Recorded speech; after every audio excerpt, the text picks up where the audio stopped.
I really want to talk about aging. It's been a subject that's come up quite a bit lately among my friends and in the media. And I have a lot of opinions about it because I have a lot of opinions about everything. Here we go. So recently I was at a friend's house and we were playing this game that we love to play. It's from the Gottman app, which is supposed to help you improve your romantic relationships. But we were using it to ask each other questions as friends. And it's a really fun game to play to get to know things about your friends that maybe you didn't know before. Because, it's like all about, your greatest fears, your dreams, like what you're hoping for in the future, all of that. And it's like really fun, right? To learn that about people that you care about. So we're sitting around, we're having a drink, we're talking, we're answering the questions from the app. And one of the questions that came up was like, what is your biggest fear in the next few years? Like, what are you the most nervous about? And of my, 6 friends that were there, ranging in age from 20s to 40, almost all of them said something about aging. That they were afraid of aging. They were afraid of their minds being affected. They were afraid of losing their, they were afraid of their looks changing. They were afraid of what it meant to get older. And I thought that was really interesting. And by interesting, I mean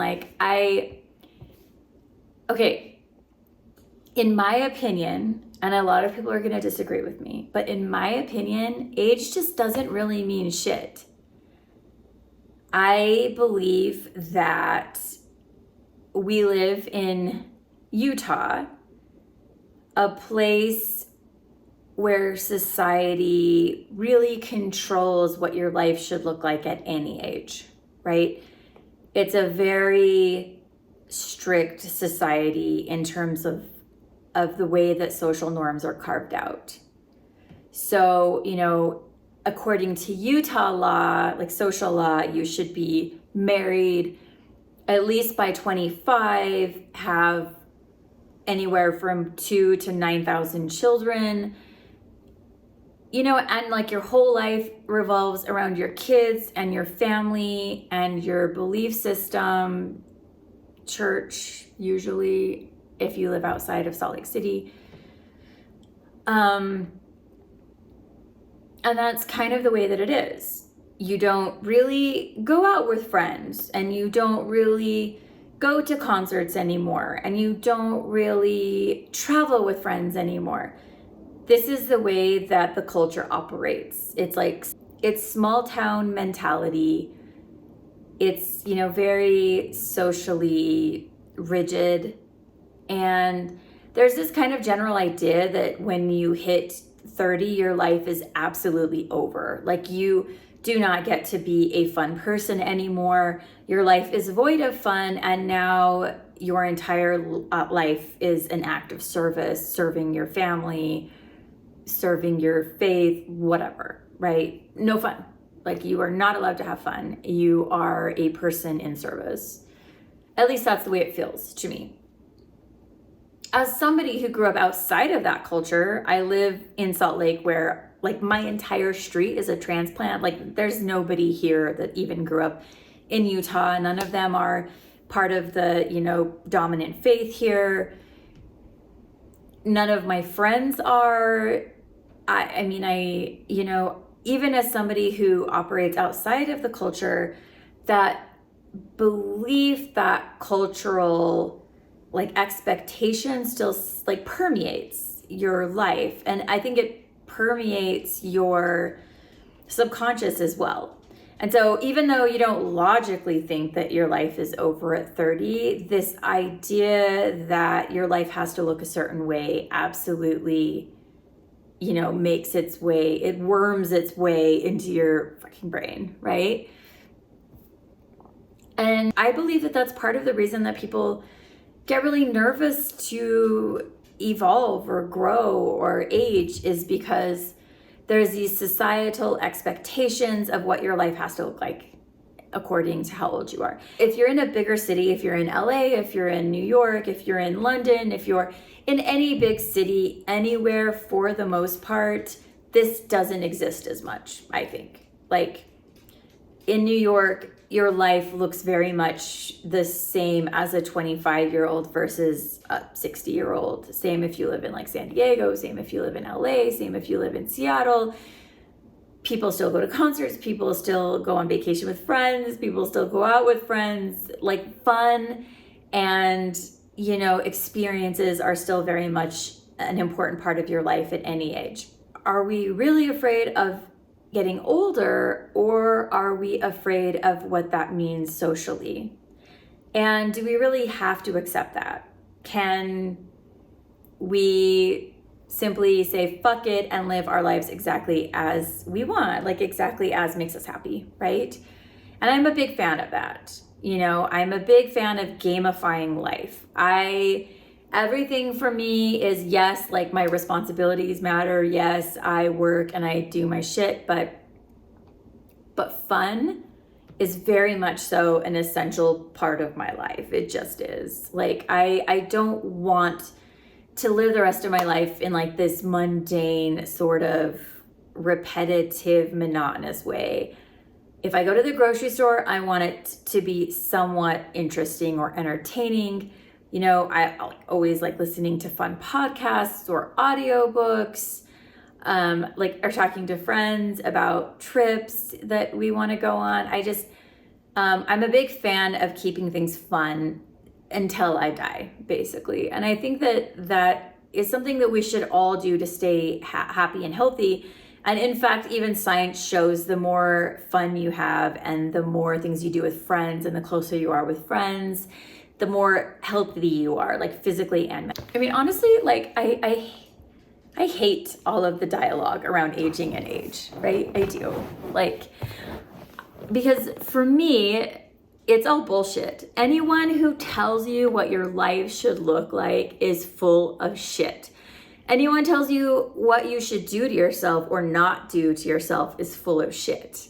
That's just my belief. You know, there's a lot of conversations, especially for women, about how you should age and what you should do to accept the aging process or push it back, right? Like, should you get Botox? Should you not get Botox?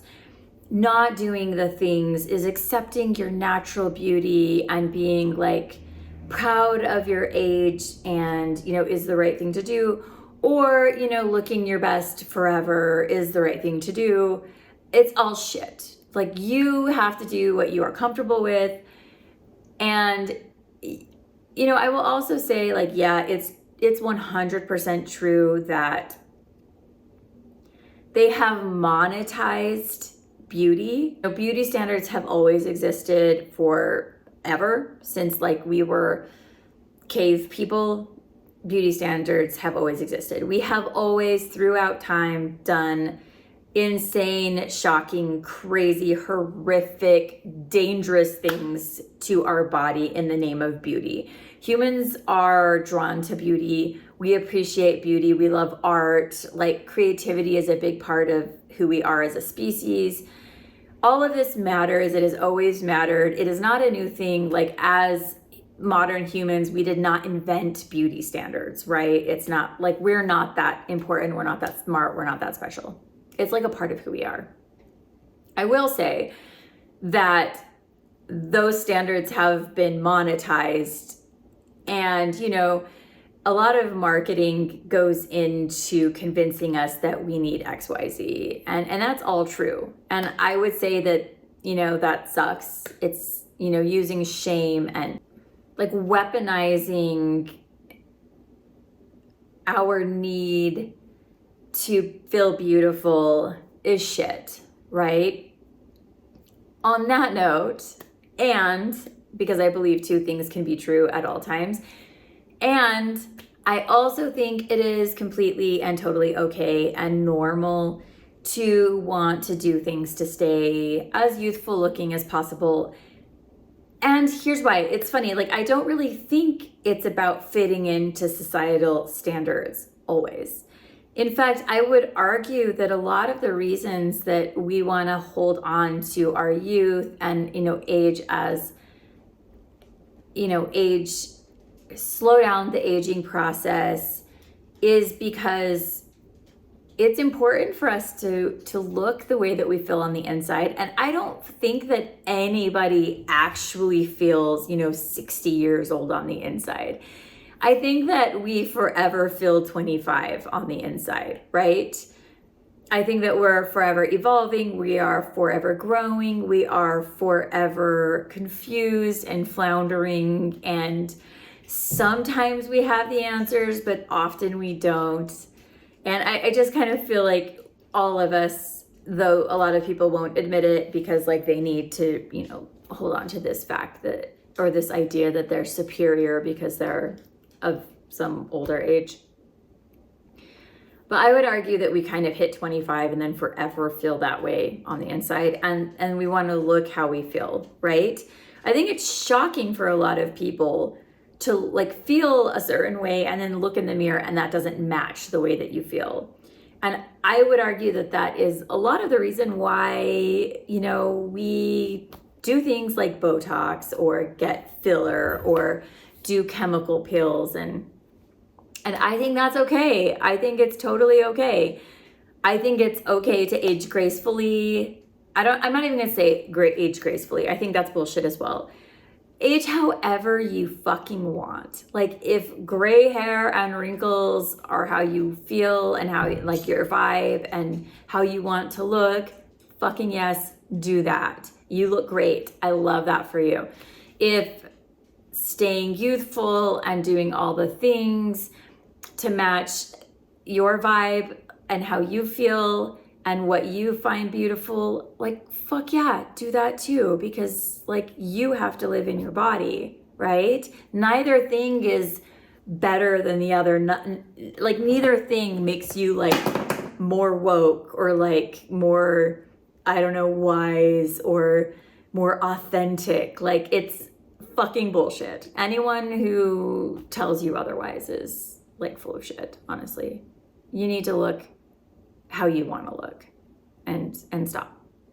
And I think a big part of how we feel about age, like I said before, is that society controls your local culture controls how we feel about aging. What we do, it controls what we are allowed to do at our age, right?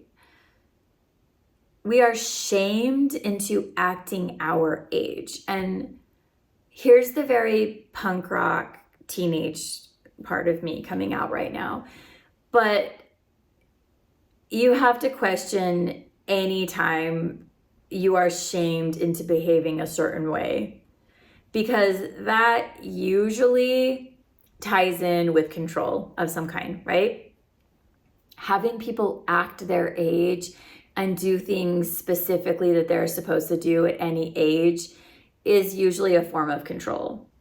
Being shamed into acting our age is usually the equivalent of being as entertaining as a cotton swab and having the daily lived experience of a honeybee, redundant, predictable, dull, easy to control. And you really can't talk about age without talking about ageism, because it's a real thing. And it doesn't just affect older people, it also affects younger people. And this ties into the whole control thing that I was just going off about, because look,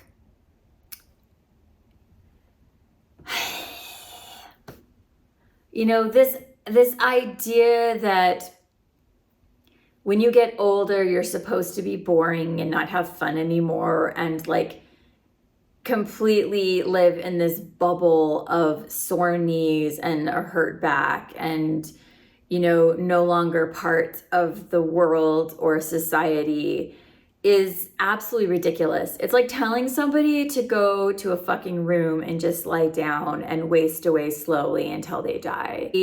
We create this system where people pride themselves on being older because they feel wise and they have all the answers, and they've lived a life, and so like they know all the things, and they take a lot of pride in that. It's very much so a part of this ridiculous like hierarchical system that we love to create in the world, right? Like we love to separate people by like race and politics and age. And so, people take a lot of pride in being like older and wise, which by the way is complete bullshit. Like if you've ever waited tables at a restaurant, that's not a thing. Like, it's not. I have seen so many 60 plus folks with the emotional intelligence of a fucking rock, right? Being older does not mean that you are wiser. It does not mean you've had more lived experience than another person who's younger than you. It does not mean that you know more. But we tell people that, and then they hold on to that, and they shun everything that is new, that is related to youth, new technology, like pop culture, shows, like all of it. We're just like, they're like, no, because, what they have is the best, and they're the best, and they've earned things by living, whatever. So it's honestly hurtful, because then, older people are boxed in. It's bad. They're now living in a container where like they have less access and opportunity and less willingness to adopt new things. And because a lot of folks are like that, not everybody, but a lot of folks are like that because they've been told that they need to be like that, because they've been taught that that's the right way to be. Then, this whole like ageist thing starts, where we're like, oh, like old people shouldn't be hired at jobs because they can't possibly understand Slack or whatever, which is not fucking true. Like they still have the capacity to do all the things, as some people choose not to do it, right? But they can. And, they have a lot to bring, and people who are flexible and capable of learning and willing to learn new things, they have a lot to bring to the table, just like young people do. The things that we do with older people, we also do with younger people. We love to pretend like anybody who's in their 20s are flippant and naive and ridiculous, and their language is silly, and the things that they're into are stupid. And like, we love to look down on them and like their generation and their interests. And the same with hiring. Like, we'll hire young people, but then we'll also turn down all of their ideas and be like, oh, so naive that you think that you can do XYZ and it will work. Like, so silly that like you want to change things. You're incapable. Like, as a young person, you just don't know better. You haven't, learned that these things aren't doable yet. And by doing that, we really harm ourselves, because we don't allow young people to make changes. We don't listen to them. We don't trust them we don't trust their ideas. We don't allow things to get better or try new things that might make things better, because we have decided that they are inexperienced and don't know shit about the world, which is like honestly not even true. Lived experience is really what makes a person wise, is really what makes a person emotionally intelligent. It's what makes a person who they are. It's not necessarily your age, right? Like, you can be 70 and have learned nothing in your life, right? Because it all depends on how you absorb information. It all depends on your lived experience. It all depends on your willingness to evolve and grow. Depends on whether or not you've had therapy or at least done self-work. And you can have done all of that at 22, right? You can have had all of these lived experiences. You could have had, you know, all of these work experiences even. Your age doesn't mean shit. Your lived experience kind of means everything, and your willingness to evolve and change and adapt. You also can't talk about age without talking about midlife crisis. And I'm going to bring this up because recently one of my friends, a very good childhood friend, mentioned that he had a midlife crisis where like he went on a month-long trip and had like changed a lot of things about his life. And when we were talking about this, we were both very drunk. But I asked him, were any of the things you were doing negative? Like, did any of those things negatively impact your life? Did any of those things hurt you? And he said, no. And I said, well, then it wasn't a midlife crisis, because a crisis is negative, right? A crisis implies that something bad happened. For me, a midlife crisis or a quarter life crisis or an end of life crisis is like you find yourself addicted to crack in an Afghanistan cave, right? Like that to me is a crisis. Like those are some bad decisions that are going to have a negative impact on your life and everyone around you. Changing your life is an evolution, and it's a positive thing, and you should fucking do it regularly. Like you should have a yearly evolution. You should frequently examine your life and go, do I really like my partner? Am I living life the way that I want to? Am I having fun?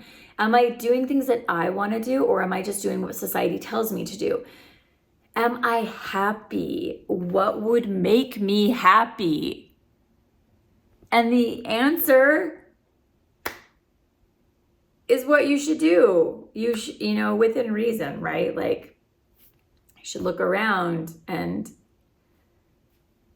think about what you want and what you don't want and fucking change it. Evolve. You know, and I would also argue that a lot of people, I would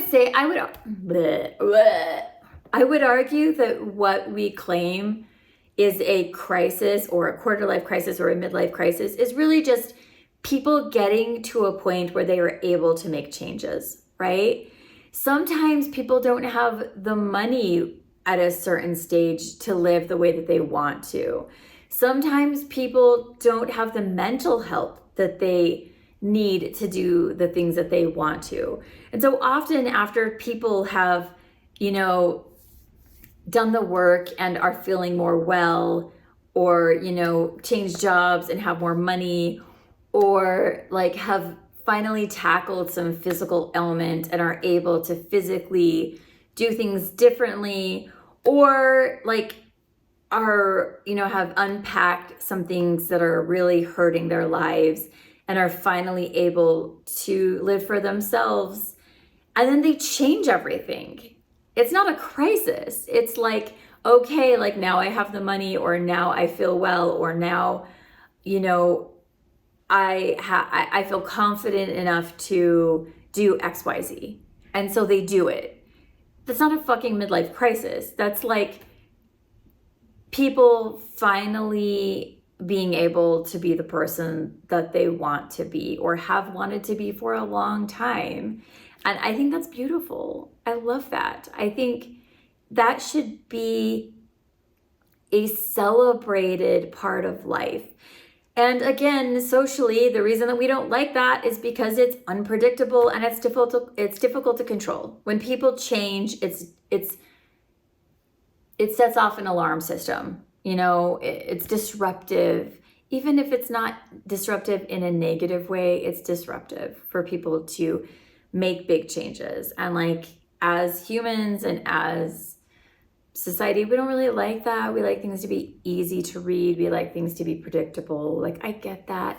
I am a highly anxious person, like who is mildly medicated for my anxiety. And I really don't fucking like unpredictable things. Like, I love for things to be like very fucking predictable. And still, I'm saying it is super healthy and super fucking beautiful for people to evolve and change and to try new things and to become a new person, as long as it's not harmful to them or harmful to the people around them. I think it's a go. Like, I'm not saying that it's cool to like ditch your family and buy a Porsche and like move to Antarctica to study seals, because that would be harmful to your family, right? Your children. However, if you're at a place where you realize that you're very unhappy in your marriage and it's affecting your mental health, and it's, you know, not great for your children to see you so unhappy, and you get divorced and you change careers and you get really into, you know, movies, if it makes you a better, happier, healthier person, which will ultimately make the people in your life happier and healthier, it's go. Like, it's a thing that we should celebrate. It's a thing we should look forward to. Like, and it's a thing that we should prepare for and do. Like, every year, sit down and be like, am I happy? What would make me happy? What's working for my life? What is not working for my life? Bop, bop, bop, bop, bop. And then change it. And then when you notice that your friends are changing things and growing and you know, evolving, we high five them and we take them to sushi. We should do that for each other. That should be something that we do for each other, because it's beautiful. Honestly, I've been talking so much. Like, I'm done. I'm gonna shut up now. I don't know.